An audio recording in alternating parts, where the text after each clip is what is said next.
Yan, hello, hello. Payong-payong tayo. Napakainit. So, 42 yung init. 11:13 ang tanghali. So, walking. At syempre, nalis tayo. Saturday, it's July 19. So, almost, no, malapit na. Nakalahati na natin ang July. Soon is August. So, it's so fast the days, no? So, hindi natin alam yung mga future, hindi natin alam kung ano yung mga mangyayari. But still, God is good. Still, nandyan ang ating Panginoon. Still, keep on praying, keep on believing, keep on trusting God no matter what. Kasi nandyan siya na nagmamahal. He knows kung ano mangyayari. He knows yung lahat ng mga bagay na basta napakabuti ng ating Panginoon. So, dito napakainit. Sabi ko nga, it's 42 degrees. At sa iba, sa Philippines, maulan. No, may dumadaang bagyo. So, keep safe. May the Lord God protect you and guide you. Nawa na humalis na ang typhoon dyan sa Pilipinas. At safe and sound yung mga pamilya natin sa bansang Pilipinas, no? So, yung iba is na flooded, yung iba is landslide. So, keep safe and God's protection. So, nakita natin yung mga pagkakaiba na ng mundo. Sa Alaska naman, biro mo, nung July 16, no? Remember ko, July 16 sa Pilipinas, yung 7.2 magnitude na umula, ay na lindol. And almost the same, no? 7.3 I think, sa Alaska. Sa ibang lugar naman is yun nga yung binaha. Korea I think, no? China. So all these things, no, nangyayari sa ating kapaligiran kasi talagang malapit na dumating ang ating Panginoon. This all will happen.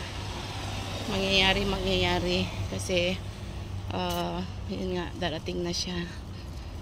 At sana, I hope yung faith natin lagi sa Panginoon ay umalab.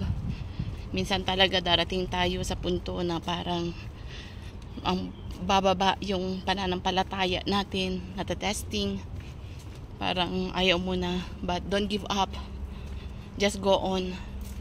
Kasi kung aalis ka pa, sino na lang tutulong sa'yo? Nung pisahan mo na, nandyan na sa Panginoon, tapos aalis ka pa sa kamay ng God. So what will happen, di ba? So continue, go on with God.